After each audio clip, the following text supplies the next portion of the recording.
Hello mga kalabli! Nandito ho ako ngayon sa Matukad Island, dito sa Karamuan, Camarines Sur. Wow. Pero nandito ho tayo ngayon sa Enchanted Lagoon, dito ho sa napapalibutan ho ng mga bato. Ayan. Tinatawag ho ito na Enchanted dahil may nakatago ho ditong napakagandang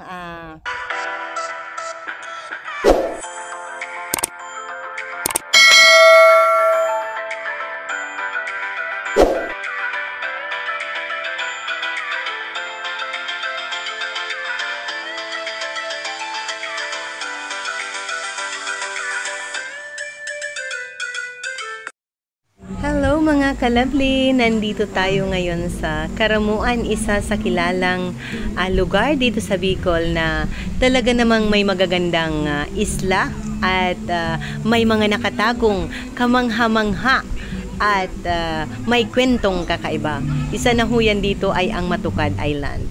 Sila ho ang aking mga kasama, aking mga kapatid at syempre kaibigan, pamilya. Ayan ho.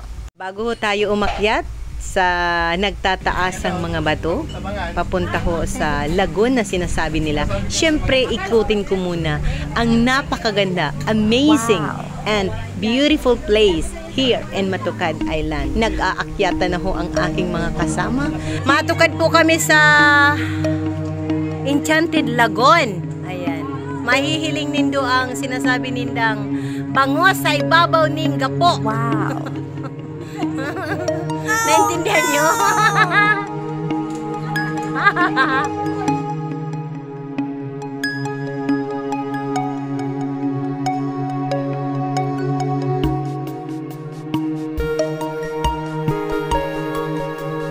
Kailangan ko kumuliting nahihiling na magagayon. Magagayon na lugar, magagayon na view. Akyat mo na! Kaya pa ba? Kakayanin, dubling ingat lang mo. Pag-akyat dito, dubling ingat. Sige, umakyat kayo, susunod ako. Ayan, naakyat tayo sa tinatawag nilang Enchanted Lagoon. Galing ho kami dyan sa baba. Ayan.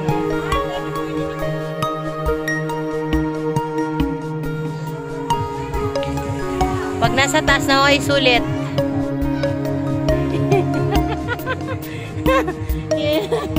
Akyat, pwede!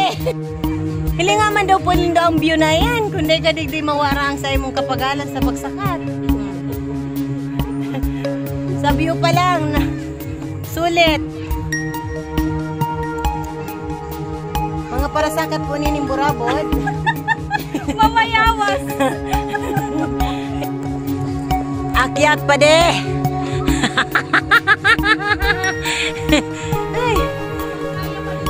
Correct.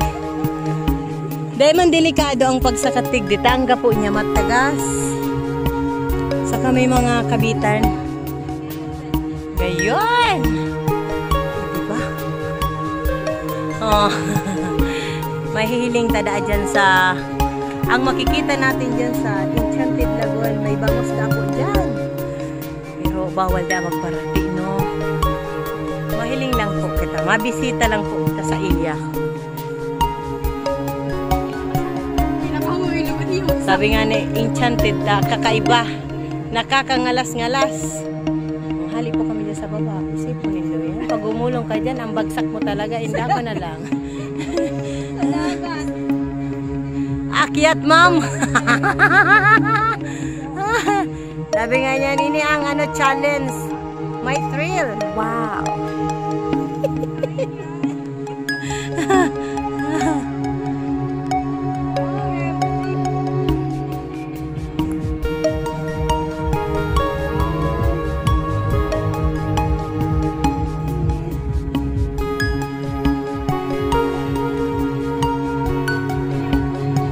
Yaw na po kami digdi sa tuktok ng ng kabatuhan. Wow. Tingnan nyo naman ang napakagandang view. Talagang pag nandito ka, sulit ang pagod pataas. Ganda. Ha?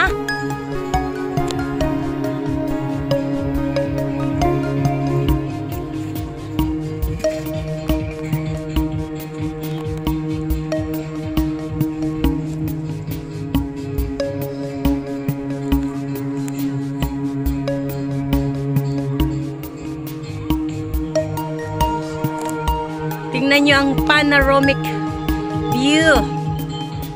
Pag nandito kayo sa baba, wag kang dahil ka magparating, no? Maghiling ka sana. Maghiling ka sana, ha? Tingnan nyo yan. Oh. Oh, magkaway ka dyan. Ha? Diba, oh, ha? O, ako naman dyan.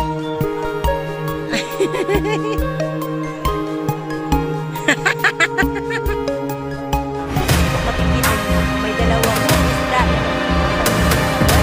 na nakakapagtaka kung bakit mayroon ditong isda at siguro matagal na tong panahon na nandito. Hindi natin alam kung ilang years na kasi napakalaki ho nila. Ewan ko lang ho kung magpapakita sa atin. Tingnan natin, ayan, ang view. Nakikita nyo ho, ayan, inakyat ko namin yan. Nandito ho kami sa baba, pero hindi ho tayo pwedeng bumaba dyan sa lagoon. Huwag nating bulabugin ang nandyan. Nandito lang ho tayo para i-capture ang view nila at napakaganda at siguro nakakamangha talaga kung bakit nga ba may isda dito napakalaki. Ayan. Diba? Thank you so much. At ako'y kanina pa ho ako nagbibideo. Ngayon lang ako nakabideo.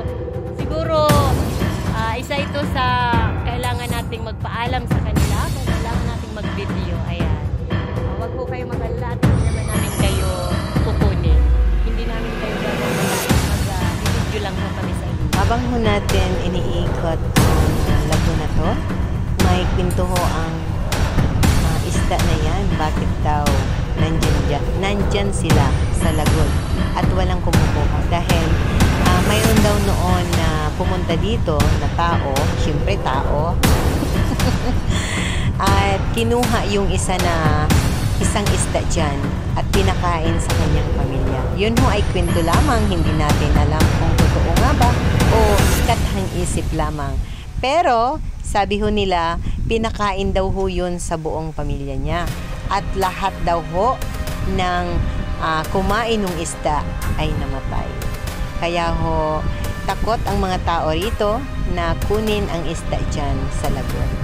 Isa ho yan sa kwento na hindi mamatay-matay dahil siguro nga ho may katotohanan at talaga naman ho na kahit tayo ay mamangha at bakit nga ba talaga may isda na napakalaki dito sa lagoon na ito. Ano nga ba talaga ang totoong kwento sa likod ng dalawang isda na ito? Ayan, pero ho, ang totoo na kwento ay nandito ho kami ngayon. Para ipakita sa inyo ang dalawang malaking isda sa loob ng lagoon. Ayan mga kalable, pinakita ko sa inyo ang nagtatago na siguro ho ay couple sila na isda dahil ho hindi sila naghihiwalay. Tingnan nyo naman yan, sunuran lang ho silang lumalangoy sa tubig na para hong mayroon pang maliliit akong nakita. Siguro ho yan ho ay anak na nila sa tagal na ho nilang panahon dito. Pero kung iisipin nyo ho naman, saan ba sila galing? Paano nagkaroon dito na samantalang napapalibutan ho sila ng mga bato? Tingnan nyo ang mga bato na nakapalibot sa kanila. At napakalinis ho ng tubig. At sino ho ang nagpapakain sa mga isda na to? Na bakit lumaki sila ng ganito kalaki? Ayan.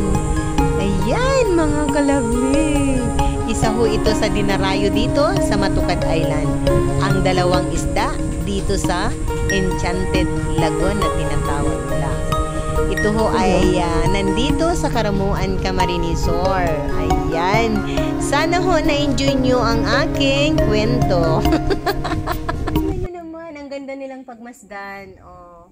Pero hindi natin ho sila bubulabugin. Nandito lang ho tayo para i-picture sila kung ano talaga, at ako ho ay gusto ko talagang pumunta dito para makita sila. Ayan, dahil sabi nga, kamangha-mangha, bakit may isda dito sa lagoon na to? At saan galing ang isda na to? Yan ho ang tanong. Ako din ho hindi ko alam. Kaya nga nandito ako para tuklasin ang dalawang bangos na ito. Siguro ho mag-asawa sila. Tingnan nyo, oh. Magkasama lang ho silang naglalangoy. Pero may nakita ho kami na maliliit, siguro po, may anak na sila dyan. Ayan, pumunta din ho kayo dito para makita nyo ang ganda ng lagoon na to, na tinatawag nilang Enchanted Lagoon dito sa Matukad, Karamuan, Camarines Sur. Ayan ho, aha! Dito lang ho yan sa aming lugar. Ayan, for those who are new on my channel, don't forget to hit a like, comment, and subscribe. Thank you so much for watching. Sana na-enjoy nyo ang pag-tour ko dito sa inyo sa Lagoon, Enchanted Lagoon. Bye-bye! Ano ka pa?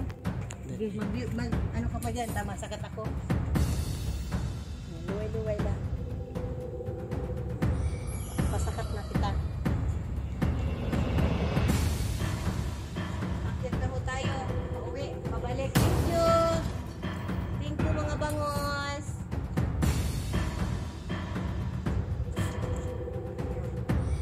Sabi ko sa inyo, may trail ang pag-akyat mo dito.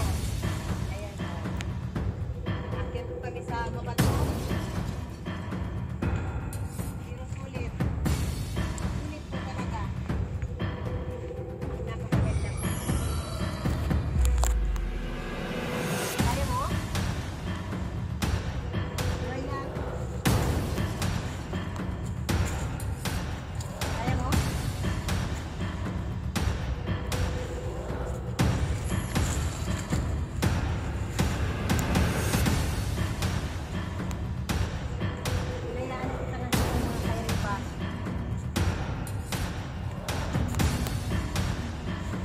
Pababa naman ho kami.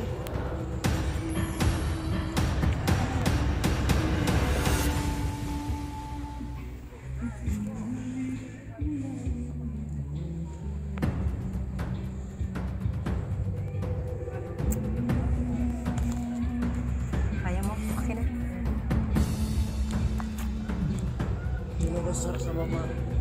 Si Sai. Hi na.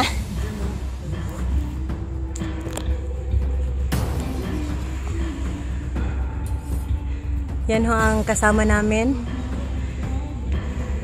Si Bulaw.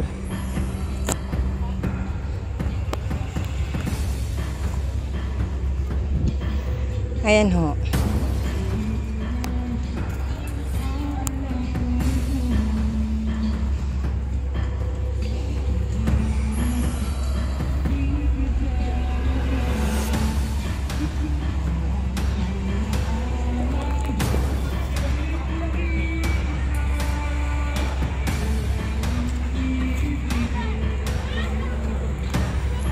Talagang pag nandito kayo sa taas, makikita nyo ang scenic view.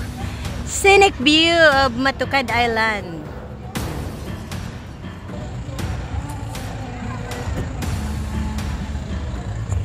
Pag umakyat ka ho dito, dapat may saunggoy ka. Kagaya nito. Dapat may saunggoy ang aakit dito. Oh no!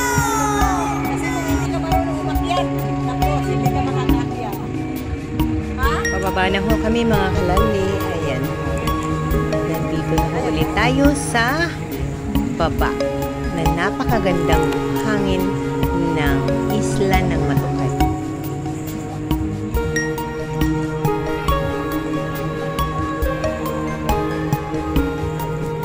Ipapaalala ko lang ho sa inyo, pag umakyat po kayo dito, dubling ingat at syempre dapat ho presence of mind at i-enjoy nyo lang ho.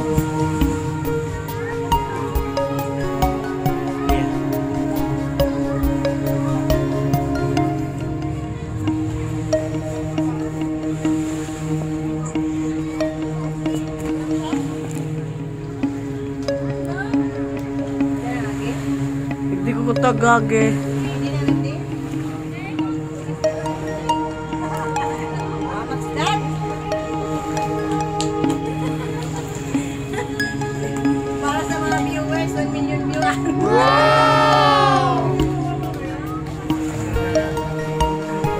Hindi naman ho madulas.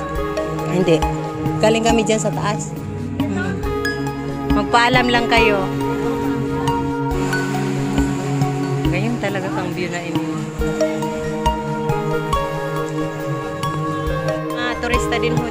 paakyat. Local tourists. Ganito ho katirik. Pakita ho ko sa inyo kung paano umakyat. Ganun din ho kami umakyat kanina, ganyan. O diba? Buwis buhay. Ang bilis nga, maganda. Sa tuktok ho niyan ang ang makikita nyo Enchanted Lagoon. Ito ho mag-umpisa. Makikita nyo ang napakaganda dyan. Mga ka-lovely, if you are looking for amazing adventure and beautiful place, you can come and visit the Matukad Island here in Caramuan na talaga namang amazing at napakaganda. Talagang nakakamangha ang dalawang isda sa lagon. Kaibang hugis ng mga bato at ang buhangin na pinong-pino na parang asukal. Kung mahilig kayo na magbabad under the sun, dito talaga ang lugar kung saan napakaganda, relaxing, and syempre cool. Like me. Salamat po pala sa aking classmate na si Ronald Lara na aming tour guide. Thank you so much, Baba. Ayan, thank you. Paalis na ho kami dito sa isla ng Matukad dito sa Caramuan.